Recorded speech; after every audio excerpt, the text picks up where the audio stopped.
नमस्कार मित्रमंडळींनो, घेऊन आलो आहे तुमच्यासाठी आणखीन एक पॉडकास्ट. लामण डेव्हलपर्स प्रस्तुत लेक माहेरचा कट्टा आणि आर्यवर्त हेरिटेज फाउंडेशन संलग्न आपण पॉडकास्टची एक सिरीज करत आहोत. ज्या सिरीजमध्ये आपण नारीरत्न पुरस्कार विजेत्या सर्व महिलांचा जीवन प्रवास उलगडण्याचा प्रयत्न करत आहोत. तर त्यातलीच एक नारीरत्न विजेती शुभांगी दळवी मॅडम आज आपल्याबरोबर आहेत. तर दळवी मॅडम, तुमचं खूप खूप स्वागत आहे. यांचा व्यवसाय आहे इमिटेशन ज्वेलरी विक्रेत्या आहेत. या बेसिकली B2C बिझनेस करतात.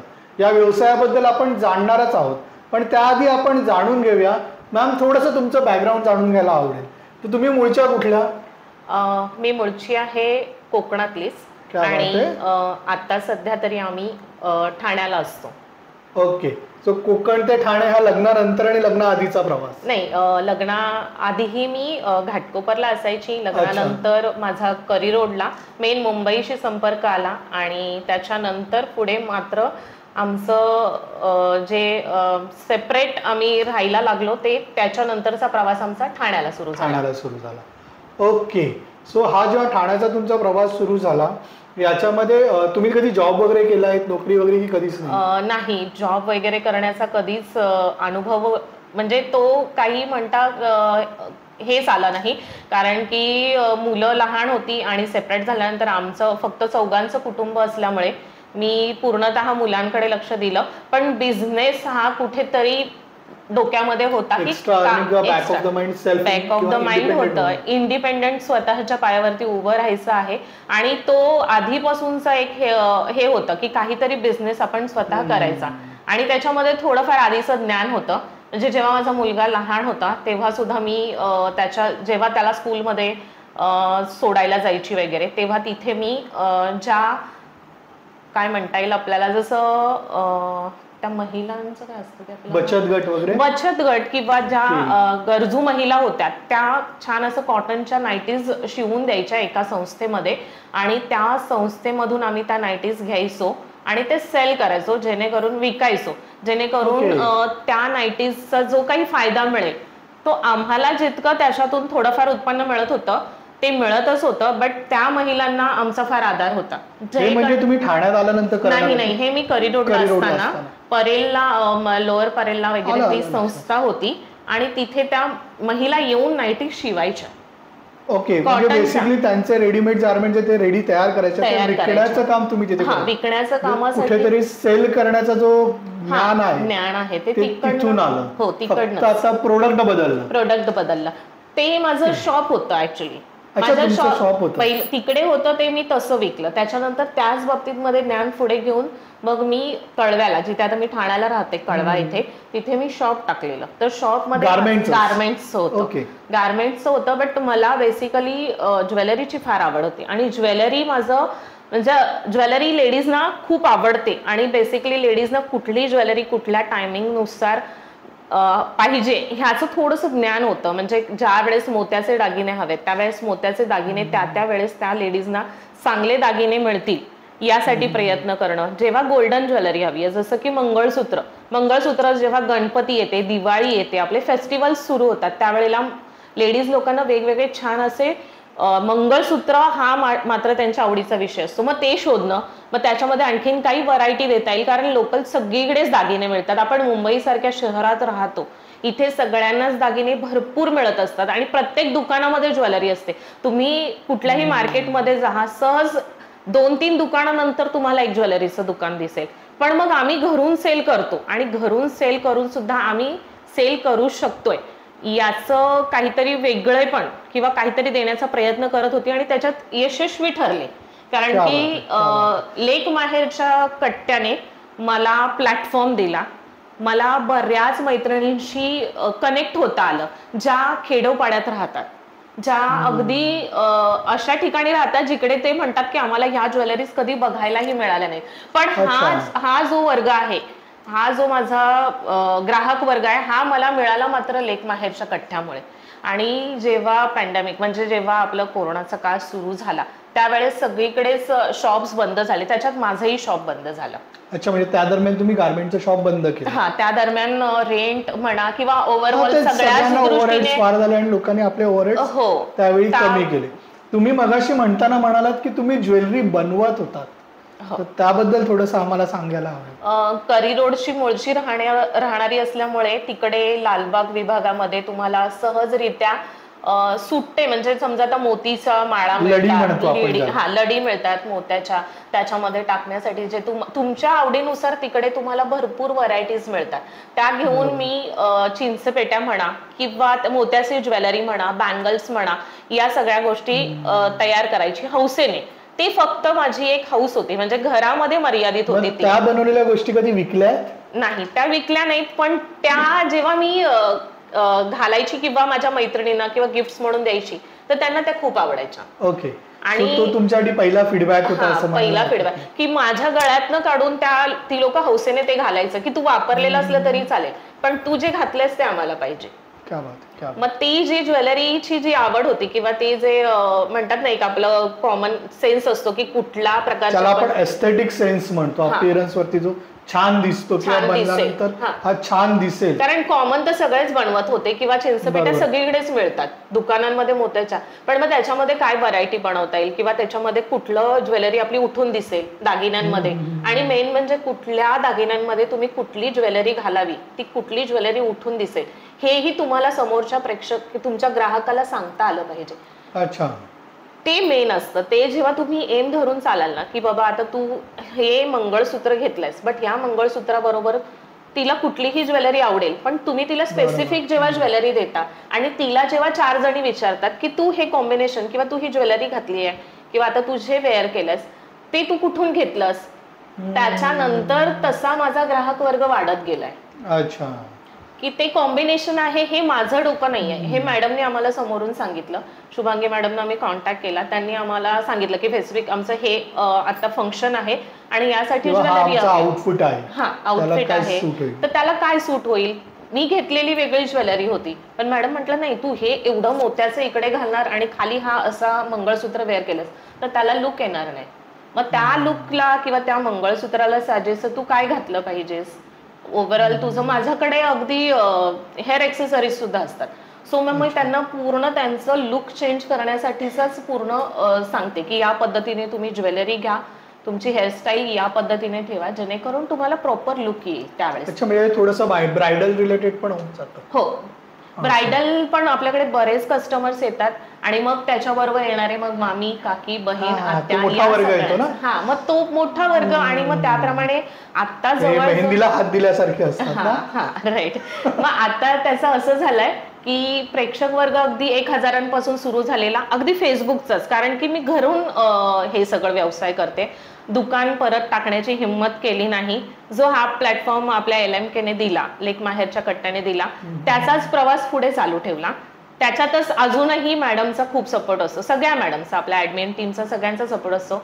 थोडा कुठेही काही प्रॉब्लेम आला, आम्हाला काही फेस करावा लागला तरी आम्ही फोन केला, एक फोनवरती त्या आमच्या संगे संपर्क साधतात किंवा आम्हाला सांगतात की असं करू नका, असं करा या रिलेटेड. त्यामुळे अजूनही आम्ही घरूनच हा व्यवसाय करतोय. मग लॉजिस्टिक कसं हँडल होतं जेव्हा कोणीतरी तुमच्याकडे एखादी ऑर्डर प्लेस करतं, मग ते तुमच्या प्राइस मध्येच लॉजिस्टिक ऍडेड असतं की त्याचे एक्स्ट्रा चार्जेस वगैरे कसं काय पूर्ण? म्हणजे LMK मुळे मे बी तुमची एक वस्तू आहे जी पूर्ण महाराष्ट्रभर जात असेल. हो. व्यवहाराचा ट्रस्ट कसा बिल्ड केलाय? ऍक्च्युली सगळं प्लॅटफॉर्म ऑनलाईन होतं आमचं, आम्ही एकमेकांना बघू शकतो. खेड्यापाड्यातून अक्षरशः खूप अशा. सगळ्यात लांबची ऑर्डर कुठली होती तुमची? माझं खरं सांगू का सर, गोवा ते काश्मीर पर्यंत ऑर्डर गेल्यात. परत इकडे खाली पण आपल्या तळक, म्हणजे अगदी कुठे म्हणता येईल, आता लास्ट ऑर्डर प्लेस केलेली आम्ही काल, ते आपलं ते बेट आहे ना केरळाच्या साईडला, अंदमान निकोबार, त्या साईडला सुद्धा ऑर्डर्स गेलेले आहेत. अच्छा.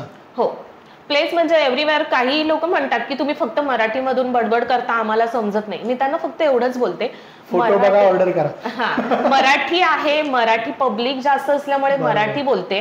तुम्हाला माझ्याशी कनेक्ट व्हायचं असेल तर तुम्ही फक्त एवढंच करा, आता जे काही तुम्हाला आवडतंय त्याचे तुम्ही स्क्रीनशॉट, फोटोज क्लिक करायचे, व्हॉट्सअपला सेंड करायचं. कॉल आतापर्यंत तरी अजून असं एकदाही झालं नाही की कोणाचा कॉल रिसिव्ह केला गेला नाहीये. ही माझी पहिली गोष्ट आहे की कितीही कस्टमर, आता जवळजवळ माझे 9K वरती फॉलोअर्स आहेत, तेवढ्यांना हँडल करणं इंडिव्हिज्युअल पेजवर. क्या बात आहे. 9K अगदी 1K पासून चालू झालं होतं. अगदी स्टार्टिंगला मी सांगते एक ऑडियन्स 4 ते 5 जण असायचे. बरोबर. LMK मध्ये खूप ऑडियन्स होता तिकडचा फुल सपोर्ट. आता तुम्ही स्वतःच्या पेजवरती पण फेसबुक लाईव्ह जाता? हा, स्वतःच्या पेजवरती सध्या चालू आहेत आणि तिकडे माझे आता सध्या 9. त्या पेजचं नाव काय कळू दे सगळ्यांना. माझ्या स्वतःच्या पेजचं नाव आहे शुभास फॅशन पॉइंट. याच नावाने, माझ्या स्वतःच्याच नावाने मी ते चालू केलं आणि त्याच नावाने अजूनही पुढे चालू आहे. जसं LMK मध्ये सुद्धा हाच नाव होतं, शुभास फॅशन पॉइंट, आणि त्याला धरूनच आपलं पुढचं पेज. जेव्हा LMK ला थोडेसे प्रॉब्लेम्स चालू झाले त्याच्यानंतर मॅडमने सांगितलं की थोडे दिवस बंद राहील.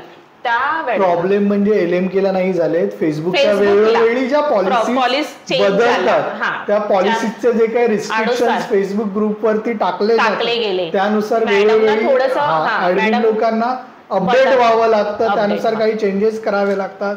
काही प्रोडक्ट्सना अलाव करायला लागतं, काही प्रोडक्ट्सना डिसअलाव करावं लागतं. कारण का ज्या श्रेणीमध्ये मॅम केटर करतायत त्या श्रेणीमध्ये B2C बिझनेस आहे, यांचं स्वतःचं मॅन्युफॅक्चरिंग युनिट नाहीये, त्यामुळे त्या कुणाकडनं तरी वस्तू घेतायत आणि विकतायत. तर त्याच्या मध्यंतरीच्या काळात फेसबुकच्या काही पॉलिसीज बदलल्या, सो त्याच्यामुळे थोडेसे लिमिटेशन आले. LMKच्या ग्रुपवरती कुठलेही प्रॉब्लेम्स आलेले नाहीये. हे जे काही गोंधळ आहे हे सगळे फेसबुक वरती त्यावेळीच्या पॉलिसीमुळे आलेले चॅलेंजेस आहेत.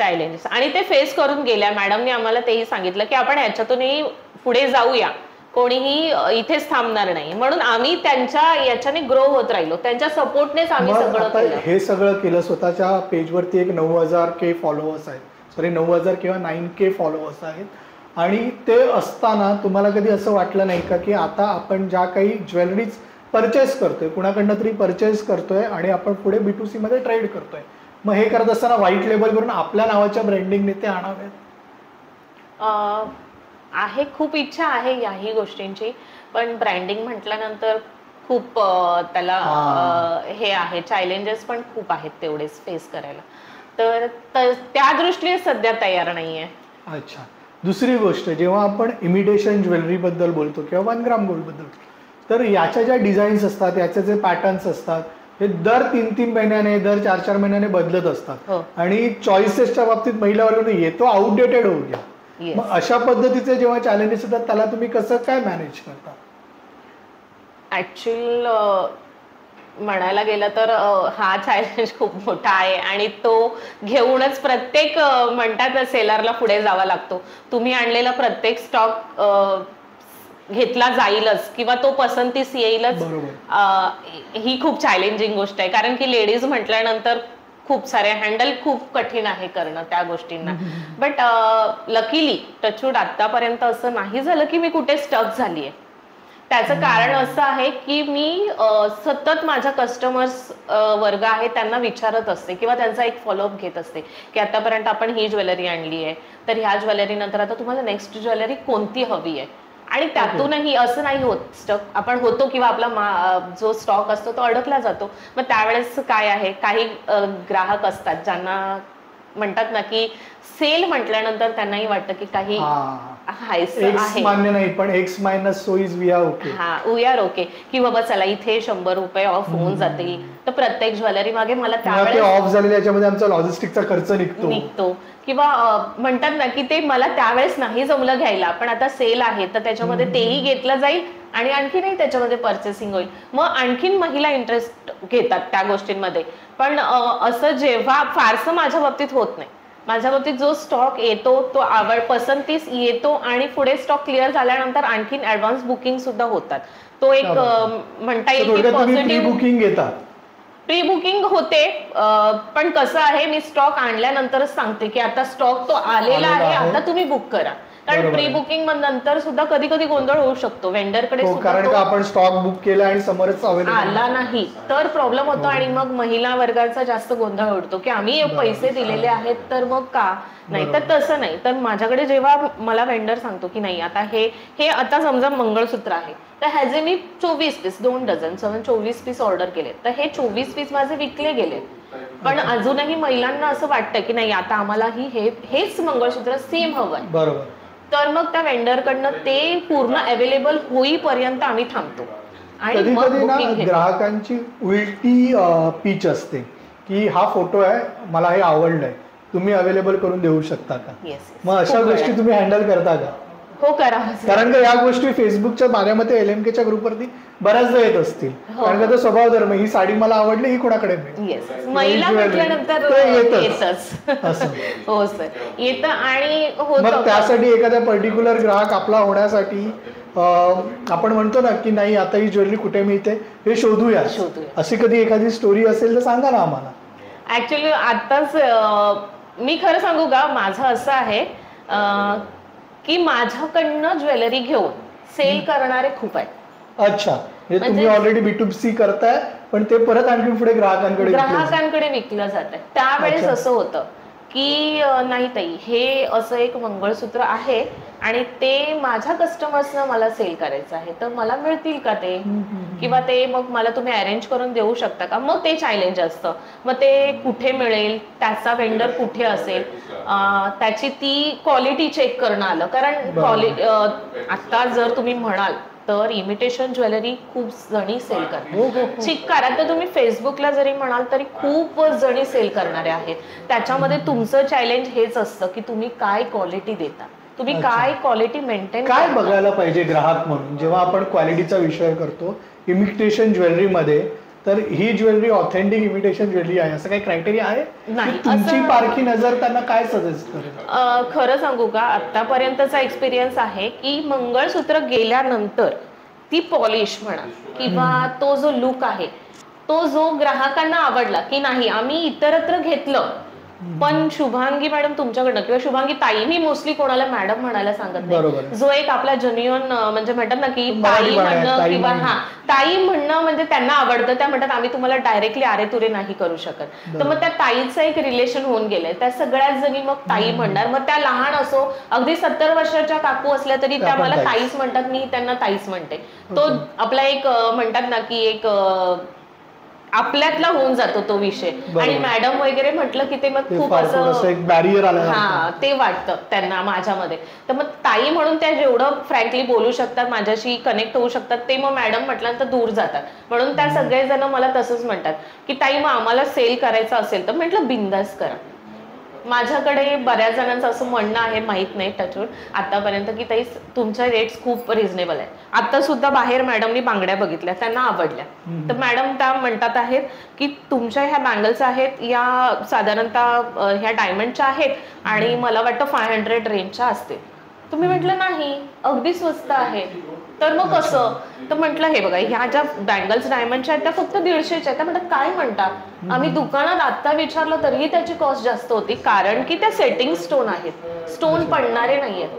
तर मग तुम्ही मग असं झालं की मग ह्या 150ला आहेत मग माझ्याकडनं घेणारा वर्ग आहे त्याला 150ला घेऊन पुढे देणं शक्य होत आहे. आणि अशा बऱ्याच जणी आहेत की त्या माझ्याकडनं ज्वेलरी घेऊन सेल करते. त्याचं पण एक डॉक्युमेंटेशन तयार असेल ना तुमचं की आता आपलं तुम्हाला लक्षात आहे की हा वर्ग आहे जो रेग्युलर बाहेर आहे पण मे बी तो सेलर आहे. मग त्यांच्यासाठीच मला आतापर्यंत स्टॉक न होण्याचं किंवा माझा स्टॉक न थांबण्याचं गोष्ट ती आहे एक व्हॅल्यू एडिशन हा की मी त्यांना सांगते की तुम्ही माझं जेव्हा सेल लागेल तेव्हा भरपूर परचेस करा.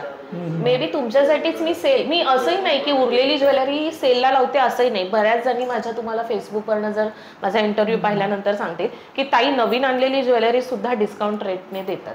का देतो तर ज्या खेडोपाड्यात राहतात महिला ज्या म्हणतात की आम्ही बाबा घरून साडी वगैरे विकतो पण ताई आम्हाला ज्वेलरी विचारतात आणि माझी ज्वेलरी घातलेली बघितल्यानंतर विचारतात. तर मग त्यांनाही कुठेतरी तो प्लॅटफॉर्म मिळावा किंवा त्यांनाही त्या गोष्टीसाठी की बाबा चला यांच्याकडनं आपण घेऊन याच्यावरती 50 ते 100 रुपये जे त्यांचं मार्जिन असेल ते त्यांनी वाढवावं. माझं त्याच्यात कुठलंही रिस्ट्रिक्शन्स नसतं पण त्यांना माझ्याकडून जर एक हेल्प होत असेल किंवा एक मदत होत असेल तर मला फार आवडतं आणि अशा बऱ्याच जणी मैत्रिणी करतायत आणि त्या मला सांगत असतात फ्रँकली, ताई आम्ही सेल करतो. म्हटलं बिंदास करा. अजून तुम्हाला काही हेल्प लागली, काही विचारायचं असेल तर बिंदास विचारू शकता मला आणि तुम्ही करू शकताय. कुठलाही रिसेलर्सचा ग्रुप नसून इनडायरेक्टली पण हा व्यवसाय तुम्ही B2C ला आता हळूहळू B2B मध्ये पण यायला लागला. Yes yes. मला एकच तुम्हाला विचारायचं आहे की तुमच्या पेजवरती 9,000 फॉलोअर्स येण्यासाठी लेक माहेरच्या कट्ट्याचा खूप मोठा हात आहे असं तुमचं म्हणणं आहे. हो खूप. पण ते होत असताना तुम्ही किती फ्रिक्वेंटली त्या ग्रुपमध्ये लेक माहेरच्या कट्ट्यावरती लाईव्ह येत होतात?